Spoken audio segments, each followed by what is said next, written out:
Buongiorno a tutti, Brandon here from The Roman Guy, and welcome to our series, Secrets of Rome.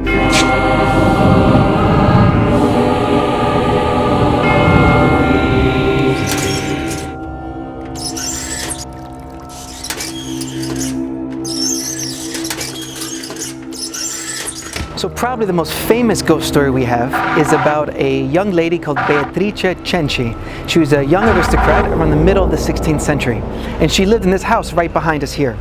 So this house actually faces on one side of the Jewish ghetto and the other side right on the Tevere, on the main part of the river. So as the legend goes, her father, Francesco, was known to be a really big hothead. He had a bad temper, he beat his kids, he beat his wife. He was known for hanging his head out of the window here and screaming and yelling at everybody.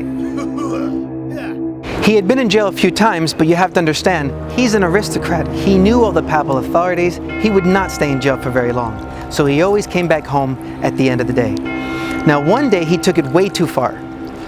And at this time, Beatrice went down to the papal authorities that Francesco knew very well and told on her father.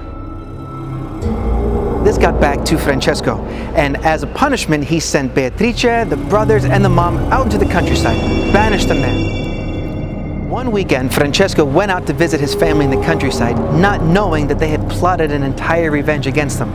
When he went to bed that night, they poisoned him, and then stuck a nail through his throat.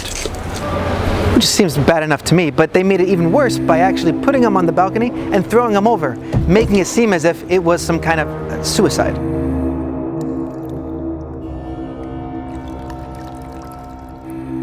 The next morning, the papal authorities came, discovered the body, and went to investigate what happened. One of the maids in the house told on Beatrice, and at that point, everyone went under torture. In the end, of course, under torture, they all admitted to their guilt. At that point, they were sent back to Rome to a prison that we're going to check out now. Beatrice and her mother were brought to a prison on this street. Now, the people of Rome knew why she had killed her father, and so they actually protested against her being guilty. But Pope Clement VIII was having none of it. So on September 11th in 1599, Beatrice and her mother were joined with the other family members and brought to the Bridge of Angels, where the scaffolding was set up for their execution. Beatrice, together with her stepmother and two brothers, were brought to this bridge, the Bridge of Angels, where Beatrice, her stepmother, and her older brother were beheaded. The youngest brother was actually forced to watch the whole event take place. After that, Beatrice became a symbol of the resistance against the aristocracy of Rome. And legend has it that on the anniversary of her death, you can actually see her walking on this bridge with her head literally in her hands.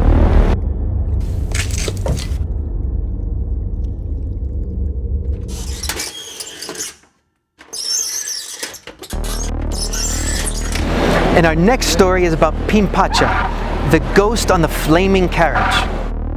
Let's start from the beginning. Her name was Olympia Madachini. She was a young girl, around 20 years old, when she married her first husband. She was known to be very beautiful. No, not that one, this one. Well, as you can imagine, he didn't last very long, and she became a very rich widow. But she was even more ambitious after this and married PAMPHILJ, who happened to be the brother of the cardinal who was about to become Pope Innocent X. So you can imagine the power she would wield then. Unfortunately, since PAMPHILJ was also 30 years her senior, he died soon after. At this point, she finds herself in the center of Roman society with the Pope.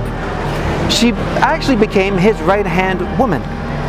Now what happened is that as time went on, she was a huge socialite, but a lot of people didn't really like her for her arrogant ways. The night before, as legend goes, that the Pope actually died, she went and took two big cases full of gold, stuffed it into the carriage, and ran off to the city, never returning to Piazza Navona again. In the 1600s, there was no free press. Everything was controlled by the Vatican. So if people wanted to voice their displeasure about something, they would go to one of the so-called talking statues. One of them is behind me here. This is PASQUINO. So whenever people were not happy, they would come to this statue in the middle of the night when the officials weren't close by, and they would go and put on a poem or some kind of satire to voice their displeasure. What's ironic is that we're actually right next to the palace where Donna Olympia actually lived. And because the people of Rome didn't like the fact that Rome was being ruled by a so-called woman, they would put all kinds of things about her on this piece of statue. Donna Olympia escaped from the city and then was exiled, so she never came back to the city again, eventually dying from the plague a little bit north of Rome. As the legend goes, right behind me on the Ponte Sisto, every once in a while at nighttime, you can see Donna Olympia escaping from the city with 2 big chests of gold in her flaming carriage. Ponte Sisto is the perfect escape route because it goes from the city center across the bridge outside the city.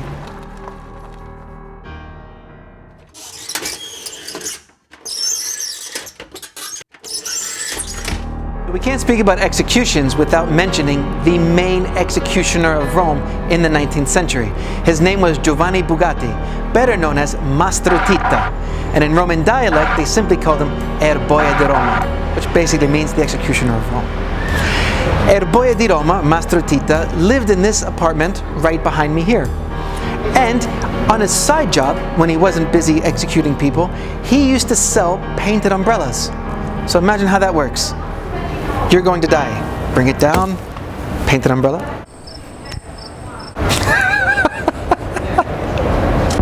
Confirmed kills 516. Due to his occupation, he was prohibited from going on the other side of the river. The main reason is that relatives would try and seek revenge. The only time this was allowed is when he actually had to execute someone, because all of the executions took place on the other side of the bridge. The bridge behind me is actually the area he would cross himself.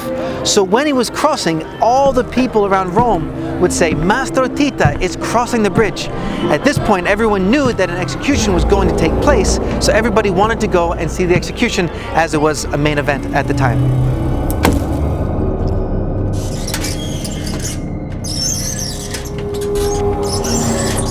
Okay, I'm going to leave you with this gentleman right behind me. This is Giordano Bruno. It's the last gruesome tale of the day. Giordano Bruno was an Italian philosopher whose only real crime was that he believed that the earth went around the sun. Pretty simple, what we all think today, but back in the day, 500 years ago, this was not what the church thought. So in the end, he was condemned as a heretic and put to death. He was put to death actually in this square right behind me. This is Campo dei Fiori. Today it's kind of known as a big party place and a market in the daytime, but 500 years ago this was one of the main areas for executions. As a memory to him, right behind me you can see an actual statue still standing for him today.